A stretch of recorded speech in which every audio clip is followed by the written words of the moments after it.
Assalamu alaikum students, welcome you all in biology class. As you know students, we were doing chapter number 2, solving a biological problem. You know very well student about what is a biological problem. Biological problem क्या है कि the problem that is related to any living organisms, and we are reading about the method to that is used to solve a biological problem. हम वो method पढ़े हैं जिसके through scientist या biologist क्या करते हैं, किसी भी बायोलॉजिकल प्रॉब्लम को सॉल्व करते हैं. और उसके आपने 7 स्टेप्स पढ़े थे कि फर्स्ट स्टेप हमारे पास क्या था कि recognition of the biological problem. First of all we have to recognize the biological problem कि either the problem is a biological or not. Second thing is the observation, the second step. ठीक है, second step क्या था, observation थी. We use our 5 senses to observe the problem. ठीक है, और वो ऑब्जर्वेशन हमारे पास टू टाइप्स की हो सकती हैं. They can be qualitative and they can be quantitative observations. Okay, in our previous lecture or video lesson we have read about the hypothesis formulation. ठीक है, हमने प्रीवियस क्लास में अपनी हाइपोथेसिस फॉर्मुलेशन देखी थी और मैंने आपको बताया था कि व्हाट इज़ हाइपोथेसिस. हाइपोथेसिस किसे कहते हैं कि ये जो हम जनरल स्टेटमेंट बनाते हैं, ठीक है, on the basis of observation we made different types of propositions from the observation. These propositions are called as the hypothesis. ठीक है, एक या एक से ज़्यादा जो जनरल स्टेटमेंट्स बनाई जाती हैं हम उनको हाइपोथेसिस कहते हैं. अब ये जो हाइपोथेसिस हैं, हमने गुड हाइपोथेसिस के कुछ 5 कैरेक्टर्स भी पढ़े थे. वो क्या थे कि journal it should be a journal statement होनी चाहिए, it should be a tentative idea. Tentative idea मैंने आपको बताया था कि चेंजेबल होना चाहिए. ठीक है, एग्री विद अवेलेबल ऑब्जर्वेशंस होना चाहिए और सिंपल होना रखना चाहिए इस हाइपोथेसिस को. टेस्टेबल होना चाहिए. ठीक है, इसको टेस्ट किया जा सके और डिसप्रूव भी किया जा सके. तो ऑल दीज कैरेक्टरिस्टिक्स जो हैं वो क्या कहलाती हैं, गुड हाइपोथेसिस की कैरेक्टरिस्टिक्स कहलाती हैं. ठीक है, नेक्स्ट जो हमने स्टूडेंट्स पढ़ा था that was the deduction. Deduction था, that is the fourth step in solving a biological problem. और डिडक्शन में बायोलॉजिस्ट क्या करते हैं, यूज्ड रीजनिंग. ठीक है, यूज़ करते हैं, अपनी रीजनिंग को यूज़ करते हैं एंड फॉर्मुलेट करते हैं deductive statement from the hypothesis. Hypothesis से डिडक्टिव स्टेटमेंट बनाते हैं and use if and then logic, और उसमें इफ़ एंड देन लॉजिक का इस्तेमाल करते हैं. अब हमने हाइपोथेसिस में पढ़ा था कि एग्जांपल में हमने देखा था कि all plant cells have a nucleus, के सारे प्लांट्स में क्या होता है, न्यूक्लियस होता है. और ये आपकी एग्जांपल आपको बुक पेज नंबर 22 के साइड ब्लॉक में मिल जाएगी लिखी हुई इन्वर्टेड कोमास में, आप उसको हाईलाइट कर सकते हैं. ठीक है, जो कि हाइपोथेसिस की एग्जांपल है. अब साइंटिस्ट, आप खुद बताएं बेटा, साइंटिस्ट सारे सेल्स को तो टेस्ट नहीं करेंगे कि वो सारे प्लांट्स के सारे सेल्स को टेस्ट करें बैठ के कि अदर इनमें सेल है या नहीं है. ठीक है, तो इट्स मीन कि बायोलॉजिस्ट क्या करेंगे कि अपने लिए एक स्टेटमेंट निकालेंगे on the base of the reasoning को यूज़ करके on the basis of hypothesis. क्या करेंगे, इस हाइपोथेसिस की बेस पर एक डिडक्टिव स्टेटमेंट बनाएंगे और वो deductive statement if and then logic पर बेस्ड करेगी. जैसे कि if I examine cells from the blade of grass then each one will have a nucleus. ये भी इसी ब्लॉक की लास्ट स्टेटमेंट है, इन्वर्टेड कॉमा में लिखी हुई है, जो कि डिडक्शन है.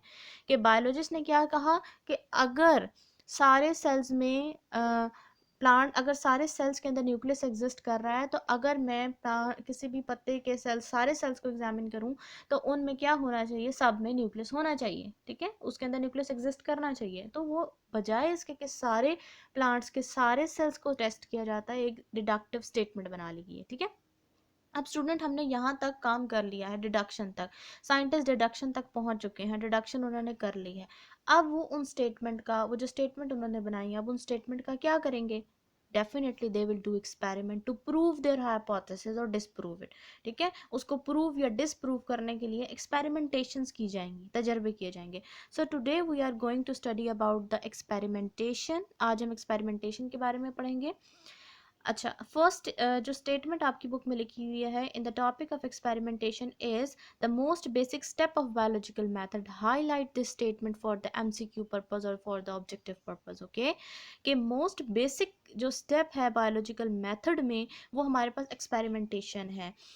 अगर एक्सपेरिमेंट्स नहीं होंगे तो हमारे पास रिजल्ट कैसे आएंगे. सिर्फ बातें करने से और सिर्फ स्टेटमेंट्स देने से तो हमारे पास ऑथेंटिक चीज़ नहीं आएगी जब तक कि हम एक्सपेरिमेंट करके उस चीज़ को प्रूव ना कर दें।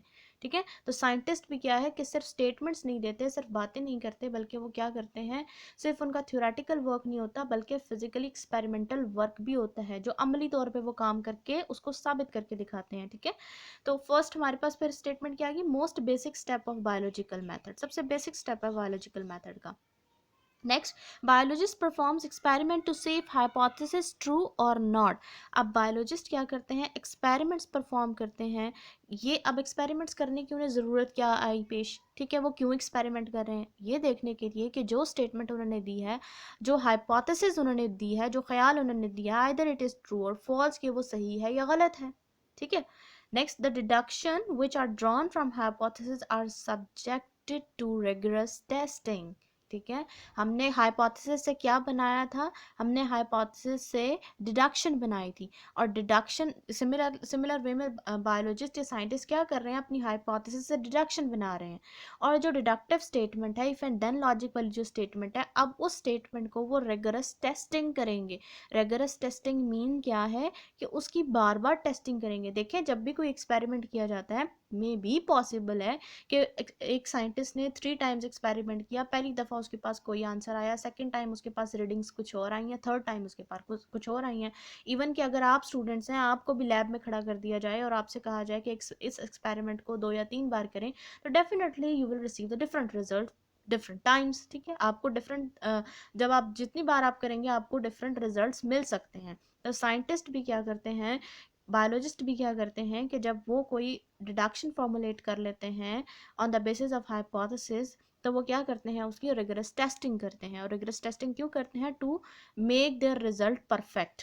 ठीक है, नेक्स्ट क्या है, the incorrect hypothesis are rejected and the correct one is accepted.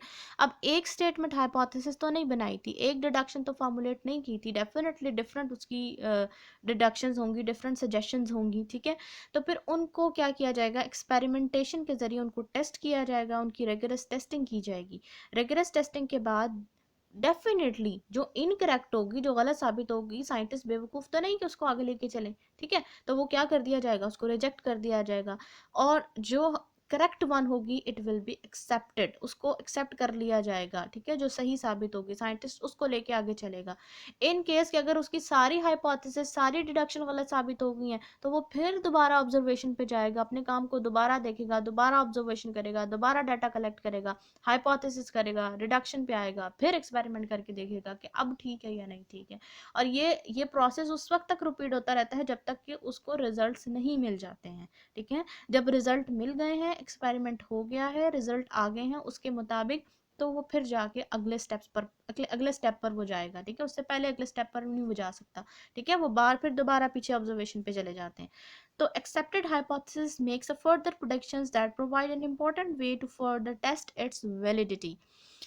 बाज़ औक़ात जब साइंटिस्ट वर्क कर रहे होते हैं, एक्सपेरिमेंट्स कर रहे होते हैं, तो एक्सपेरिमेंट में उनको वो रिज़ल्ट नहीं मिलता जो वो चाह रहे होते हैं। ठीक है, या जिसके लिए वो टेस्ट कर रहे होते हैं, उनको कोई नई चीज़ मिल जाती है, कोई नई चीज़ बन जाती है। ठीक है, तो एक्सेप्टेड हाइपोथेसिस फर्दर प्रोटेक्शन बना रही है कि ऐसा हो रहा है, तो ये पता नहीं किस वजह से हो रहा है, इस वजह से हो रहा है, तो यानी मज़ीद प्रोडक्शंस मिल जाती हैं, और फिर इम्पॉर्टेंट वे हमारे पास आ जाता है उस टेस्ट को हम की वैलिडिटी का। ठीक है, कि और एक्सपेरिमेंट करने के बाद ही साइंटिस्ट को पता चलता है कि उन्होंने जो हाइपोथेसिस या डिडक्शन बनाई है कि वो कितनी वैलिड है। ठीक है, उसकी वैलिडिटी क्या है, कितने फ़ीसद वो सही है और कितने % वो गलत साबित हो रही है। ठीक है, अच्छा, एक्सपेरिमेंटेशन के बाद जो एक बहुत इम्पॉर्टेंट ब्लॉक है आपकी बुक में on page number 23, blue block आपकी बुक में सबसे टॉप पे गिवन है पेज नंबर 23 पर, that is the most important. ठीक है, आपने इसको मार्क करना है, इसको आप टिक करें। ठीक है,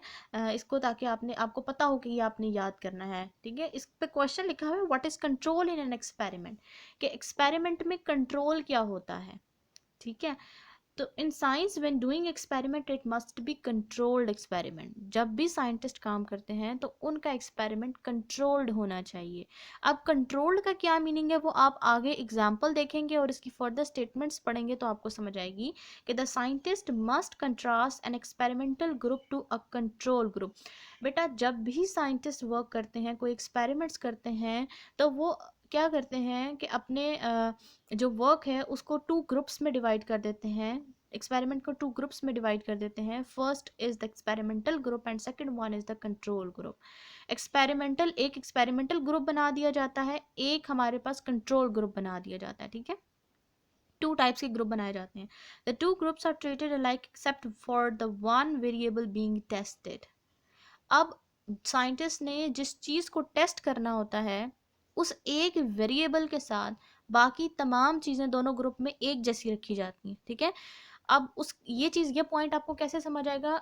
कम to the example that is also given in this paragraph, ठीक है। इसी पैराग्राफ में आपको एग्जाम्पल भी मिलेगी, मैंने टेबुलर फॉर्म में आपके सामने लिखी है कि कंट्रोल 2 ग्रुप लिए गए थे, एक कंट्रोल ग्रुप होता है, एक एक्सपेरिमेंटल ग्रुप होता है। हमारे पास एग्जाम्पल ये है कि हमने ये चेक करना है, हमने नेसेसिटी ऑफ कार्बन डाइऑक्साइड को चेक करना है। आप ये स्टेटमेंट अपनी ब्लॉक में हाईलाइट कर लें, we have to check the necessity of carbon dioxide in the process of photosynthesis. Photosynthesis के प्रोसेस में कार्बन डाइऑक्साइड कितनी नेसेसरी है, इसकी नेसेसिटी को चेक करने के लिए एक्सपेरिमेंट किया गया। एक्सपेरिमेंट करने के लिए डेफिनेटली 2 ग्रुप बनाए गए, एक को रखा गया कंट्रोल ग्रुप, एक को रखा गया एक्सपेरिमेंटल ग्रुप। फोटोसिंथेसिस क्या होता है बच्चों? फूड मेकिंग प्रोसेस है, ठीक है। इसमें प्लांट्स क्या करते हैं? सनलाइट के यूज से they have chlorophyll in their leaves, ठीक है। तो क्लोरोफिल उनके पास एग्जिस्ट कर रहा होता है और फिर वो सनलाइट को यूज़ करते हैं और वाटर को यूज़ करते हैं और फिर क्या बनाते हैं? ग्लूकोज बनाते हैं, ठीक है, with the help of carbon dioxide. Carbon dioxide भी उनको रिक्वायर्ड होती है, तो अब हमें पता है ना। लेकिन जब साइंटिस्ट ने वर्क किया इस चीज़ को देखने के लिए कि कार्बन डाइऑक्साइड अगर ना हो तो क्या तब भी प्लांट्स फोटोसिंथेसिस करेंगे या नहीं करेंगे? सो दैट्स वाई वो क्या कर रहे हैं? एक्सपेरिमेंट्स कर रहे हैं। और एक्सपेरिमेंट करने के लिए अब ये चेक करना है ना कि कार्बन डाइऑक्साइड चाहिए है, नेसेसरी है या नहीं है। तो ये वेरिएबल है, ठीक है, ये एक करेक्टर वेरिएबल है। अब दोनों ग्रुप्स में एक ग्रुप जिसको हमने कंट्रोल किया और एक को हमने एक्सपेरिमेंटल ग्रुप किया, अब हम देखते हैं कि उनको क्या चीज़ दी जा रही है और क्या नहीं दी जा रही है। अब देखें, अगर हमारे पास हमें क्या क्या चाहिए फोटोसिंथेसिस के लिए? Chlorophyll, sunlight, water. अब क्या किया? कंट्रोल ग्रुप में क्लोरोफिल भी अवेलेबल दे दी उन प्लांट्स को, ठीक है, सनलाइट भी दे दी, वाटर भी दे दिया, फ्रीली अवेलेबल कार्बन डाइऑक्साइड भी दे दी, ठीक है। अब एक्सपेरिमेंटल ग्रुप में क्या किया? एक्सपेरिमेंटल ग्रुप में सेम कंट्रोल ग्रुप की तरह क्लोरोफिल भी दे दिया, सनलाइट भी अवेलेबल है उनको, वाटर भी अवेलेबल है। बट यहाँ पर हमने एक वेरिएबल जिसको टेस्ट करना है उसको हमने क्या किया? डिफरेंट किया, उसको अवेलेबल नहीं, वो अवेलेबल नहीं है प्लांट्स को। एक्सपेरिमेंटल ग्रुप में जो प्लांट्स एग्जिस्ट कर रहे हैं हमने उनको या साइंटिस्ट ने उनको क्या किया? कार्बन डाइऑक्साइड नहीं दी है। अब होगा क्या जब उन्होंने एक्सपेरिमेंट किए ये देखने के लिए कि फोटोसिंथेसिस हुई या नहीं हुई? तो कंट्रोल ग्रुप में सारी चीजें अवेलेबल थी, कार्बन डाइऑक्साइड भी फ्रीली अवेलेबल थी, रिजल्ट क्या हुआ? फोटोसिंथेसिस अकर। और एक्सपेरिमेंटल ग्रुप में जो प्लांट्स है जिनको कार्बन डाइऑक्साइड नहीं दी गई थी उन प्लांट्स ने फोटोसिंथेसिस नहीं की है। इट्स मीन यहाँ पे ये चीज़ प्रूव हो जाती है कि carbon dioxide is necessary in the process of photosynthesis. और ये नेसेसिटी कैसे प्रूव हुई? When photosynthesis occur in control group and not occur in experimental group, ठीक है। इस पैराग्राफ को, इस ब्लॉक को आप अपनी बुक से रीड कर लीजिए, ठीक है, इंशाल्लाह आपको क्लियर हो जाएगा ये टॉपिक। सो स्टूडेंट्स, आज हमने यही लेसन पढ़ा था। इंशाल्लाह जो इसके रिमेनिंग 2 स्टेप्स हैं we will see them into the next class. Read करना है, नेक्स्ट डायरी जो आपकी है रीड करना है आपने बुक पेज नंबर 22 एंड 23। इसका मतलब ये है कि आपने 22 और 23 पर आज के जो टॉपिक्स पढ़े हैं, एक एक्सपेरिमेंटेशन का और एक कंट्रोल ग्रुप का, ठीक है, कंट्रोल एक्सपेरिमेंट का, ये दोनों टॉपिक्स आपने रीड करने हैं, पहले उनको अंडरस्टैंड करना है। फिर आपने एक्सपेरिमेंटेशन के टॉपिक को भी लर्न करना है। ब्लू ब्लॉक कंट्रोल एक्सपेरिमेंट के टेबल को आपने, ब्लॉक को आपने मार्क करना है और फिर उसको याद भी करना है। ये 2 चीज़ें आपने आज के लेसन में याद कर लेनी है, ठीक है। Take care of yourself students. अल्लाह हाफिज़।